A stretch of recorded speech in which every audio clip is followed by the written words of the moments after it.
Who hasn't heard about Alexander the Great? The Macedonian monarch, considered top among the most brilliant military minds to ever live, has cemented his name in the history of the world. But many still do not know about his detailed biography and achievements.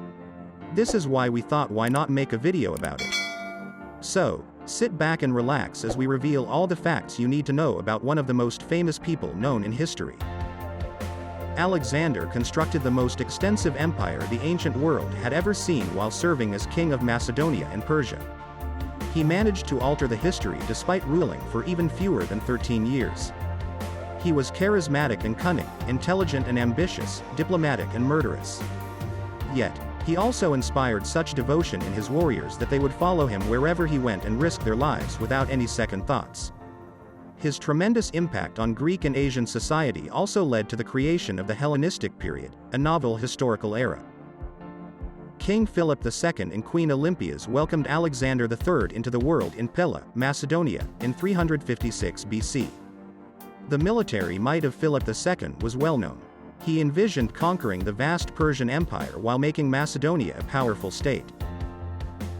At the start of his rule, a fragile, underdeveloped society and an uncoordinated, ineffectual army were handed over to Philip. He turned them into a powerful military force that subsequently conquered the areas around Macedonia and most of Greece. He protected his empire by intimidation, violence, and bribery. Alexander would not have been known to history without Philip's intellect and persistence. Alexander, on the other hand, was a gifted child too. When he was only a 12-year-old boy, he displayed remarkable bravery when he tamed the massive stallion, Bucephalus, that was known for its violent temperament. For the majority of his life, Alexander fought beside this horse. He studied under the Greek philosopher Aristotle from the age of 13 to 16, who sparked his passion for philosophy, medicine, and scientific knowledge. Alexander rose to fame as a young man for his bravery in wars. However, Alexander's father, Philip, was murdered by his guard Pausanias in 336 BC. At age 20, Alexander ascended to the throne of Macedonia and ended his enemies' attempts to overthrow him.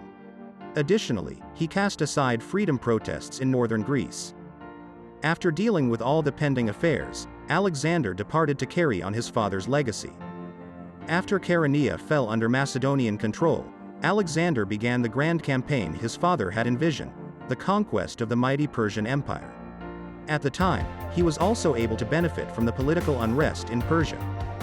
The accomplishments of the 10,000 brave Greek troops in Agesilaus of Sparta in their successful campaigns in Persia had shown the empire's frailty. Alexander could expect to beat any Persian army with a strong cavalry force. He sent his army of more than 13,000 soldiers toward Persia after appointing the Antipater as governor. To fight Persian forces at the Granicus River, they had to traverse the Hellespont, a confined strait that separates the Aegean Sea from the Sea of Marmara. Alexander and the Macedonians eventually triumphed. He then moved to the south and captured Sardes with ease. But his troops faced significant opposition in the cities of Mylassa, Miletus, and Halicarnassus. Halicarnassus, which was under siege but was unconquered, resisted for long enough for King Darius III of Persia, the new monarch, to gather a sizable force. Thus, near the southern Turkish town of Issus, Alexander and his troops came into conflict with the powerful force commanded by King Darius III in 333 BC. Although Alexander's armies had a significant disadvantage in terms of numbers, they made up for it with determination, expertise, and a vast deal of treasure that had been stolen from Persia. Darius fled with the remainder of his forces, and left his wife and children behind as it became evident that Alexander would win the Battle of Issus. Alexander had, by this point, shown to be a cunning and smart military leader. In fact, he had never lost a fight in his whole life. He built an empire on the motto, "Nothing is impossible to him who tries." In 332 BCE, Alexander besieged the island city of Tyre, which is currently a part of Lebanon. Afterwards, he conquered the Phoenician cities of Baalbek and Sidon. The citizens of the town were massacred, and the survivors were sold into slavery because of their steadfast resistance. Ancient and contemporary historians have pointed to his treatment of the people of Tyre as a shining illustration of his cruelty. He also established the city of Alexandria in Egypt after conquering it in 331 BCE. Despite his success in establishing rule, Alexander had no desire to impose his beliefs on the populace, as long as they remained open to supporting and supplying his army.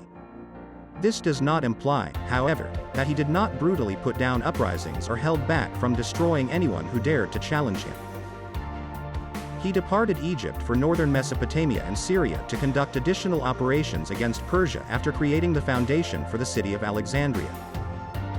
Alexander constructed about 20 towns bearing his name during his conquests, most located east of the river Tigris. In October 331 BC, Alexander confronted Darius and his enormous army again at Gaugamela. After ferocious combat and significant casualties on both sides, Darius escaped and was killed by his soldiers. Alexander reportedly found Darius's corpse with sadness and gave him a proper burial. Alexander proclaimed himself king of Persia. However, Bessus, another Persian ruler rumored to have killed Darius, also claimed the throne. Alexander was unable to accept the assertion. Following Alexander's continuous pursuit, Bessus's soldiers surrendered to Alexander's close friend Ptolemy, who had Bessus killed. After Bessus was defeated, Alexander enjoyed complete dominance over Persia.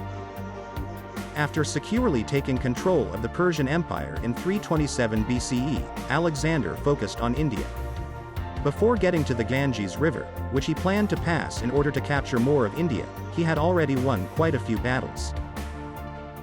Due to this, his worn-out soldiers rebelled and refused to advance. Thus, India was saved. Alexander had ambitious aspirations to grow his empire when he left Babylon in 323 BCE, but those goals would never come to pass. At the age of 32, he passed away following 10 days of a severe fever. His death has been attributed to various conditions, including meningitis, malaria, ingesting toxic water, and poisoning. Alexander passed away so suddenly that when news of his passing reached Greece, it took some time for people to believe it. Despite all, Alexander the Great is and will continue to be regarded as one of the most renowned, brave and influential leaders the world has ever witnessed. This brings us to the end of this video. If you liked the video, please consider subscribing and sharing, so we can keep bringing more content like this. Also, let us know your thoughts in the comments below. See you next time.